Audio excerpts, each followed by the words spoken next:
গোৱালপাৰা সূৰ্যচৰত ৭৮ সংখ্যক স্বাধীনতা দিৱসৰ লগত সংগতি ৰাখি বিশাল নাও খেল অনুষ্ঠিত হয়। চৰ অঞ্চলৰ পৰম্পৰাগত এই নাও খেলখন প্ৰতি বছৰে অনুষ্ঠিত কৰি আহিছে। সূৰ্য আৰু কালাডাঙ্গাৰ ৰাইজৰ উদ্যোগত অনুষ্ঠিত নাও খেলৰ বঁটা বিতৰণী সভা অনুষ্ঠিত হয়। বঁটা বিতৰণী সভাৰ মুখ্য অতিথি হিচাপে উপস্থিত থাকে বিশিষ্ট সমাজসেৱক আক্তাৰ হুছেইন। লগতে বিশিষ্ট অতিথি হিচাপে উপস্থিত থাকে বদিৰুদ্দিন মোল্লা আৰু ৰামখৰি গাঁও পঞ্চায়তৰ সভাপতি উছিমুদ্দিন আহমেদ। বঁটা বিতৰণী সভাত ভাষণ প্ৰদান কৰে মুখ্য অতিথি আক্তাৰ হুছেইন।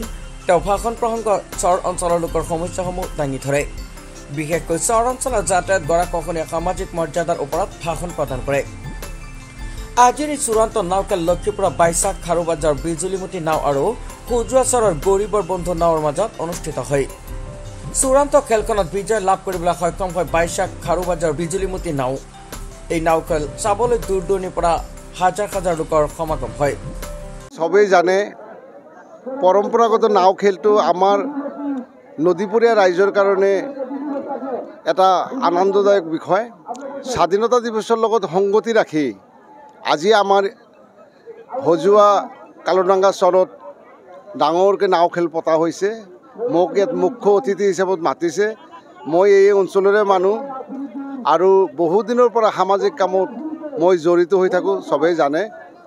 আৰু আপোনালোকে চবেই জানে এই নাও খেলটো হৈছে আমাৰ নদীপৰীয়া ৰাইজৰ এটা পৰম্পৰাগত খেল এটা হয়। আৰু নাও হৈছে আমাৰ সমাজৰ নদীপৰীয়া সমাজৰ কাৰণে এটা লাইফ লাইন।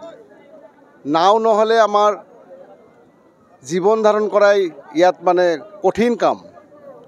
আমাৰ নদীৰ লগত, পানীৰ লগত, বৰষুণৰ লগত, ধুমুহাৰ লগত আমি সংঘাতপূৰ্ণভাৱে আমি জীৱন যাপন কৰি আহিছোঁ। আৰু ইয়াত এনেকুৱা আমাৰ হৈছে বহুত সময়ত আমাৰ জীৱনো যাব লগা হয়। নদীপৰীয়া মানুহৰ যিটো কষ্টদায়ক জীৱন, নাৱেই হৈছে একমাত্ৰ সম্বল।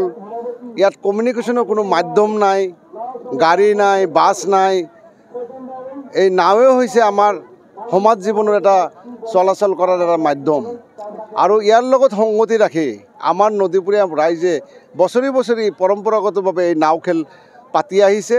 যিটো দৈনন্দিন যিটো মানুহৰ জীৱন যাত্ৰা, মানুহৰ যিটো লাইফ ষ্টাইল, সেইটো দেখি পেলাই মনত এটা দুখ প্ৰকাশ কৰিছোঁ যে চৰৰ মাজত গাড়ী বা বৈদ্যুতিক যান্ত্ৰিক পদ্ধতিত কোনো ধৰণৰ মানুহৰ চলাচলৰ কোনো ব্যৱস্থা নাই। একমাত্ৰ চলাচলৰ এটাই মাত্ৰ মাধ্যম, সেইটো হৈছে নাও, বট, চেলো। কিন্তু আমি নাওবৰীয়া নদীৰ কাষত থকা মানুহখিনি আজি যিখিনি পৰিৱেশ পাইছোঁ, তেখেতসকলে ইমান কষ্ট থাকি পেলাইও আনন্দত আজি ভাৰতবৰ্ষৰ স্বাধীনতা দিৱসৰ লগত সংগতি ৰাখি পেলাই প্ৰতি বছৰে যি নাও খেল তেখেতসকলে অনুষ্ঠিত কৰি আমাৰ চৰ ভৈয়াম সকলো অঞ্চলৰ মানুহৰ মাজত যিটো মিলা প্ৰীতিৰ যিটো বন্ধন, এনাজৰীটো কেৱল আমাৰ নাও খেলৰ মাজেদি যিটো ভাল পোৱা, তেখেতসকলৰ যিটো আন্তৰিকতা, মিলা প্ৰীতি, হিংসা ঘৃণা বিদ্বেষ ভাৱ ত্যাগ কৰি পেলাই সকলো জাতি ধৰ্ম বৰ্ণক সকলোৱে মিলাই নাও খেলৰ মাজেদি চৰ অঞ্চলৰ মানুহে, নদীৰ কাষত থকা মানুহে এটা ভাৰতবৰ্ষৰ সকলো মানুহক এটা বাৰ্তা দিব খুজিছে যে আমি নদীৰ কাষত থকা একেবাৰে পিছপৰা মানুহখিনিয়ে নাও খেলটো আমি স্বাধীনতা দিৱসৰ লগত সংগতি ৰাখি অনুষ্ঠিত কৰি আমি এটা মিলা প্ৰীতিৰ এনাজৰীৰ যিটো প্ৰয়াস, সেইটো আমি গোটেই অসমবাসী ভাৰতবাসীলৈকে এটা সুবাৰ্তা তেখেতসকলে দিয়াৰ কাৰণে যিটো সক্ষম হৈছে, মই বিশেষকৈ নাও খেল প্ৰতিযোগিতাৰ আয়োজক গোষ্ঠীলৈ আন্তৰিকভাৱে শুভেচ্ছা জ্ঞাপন কৰিছোঁ। News desk report DA 365।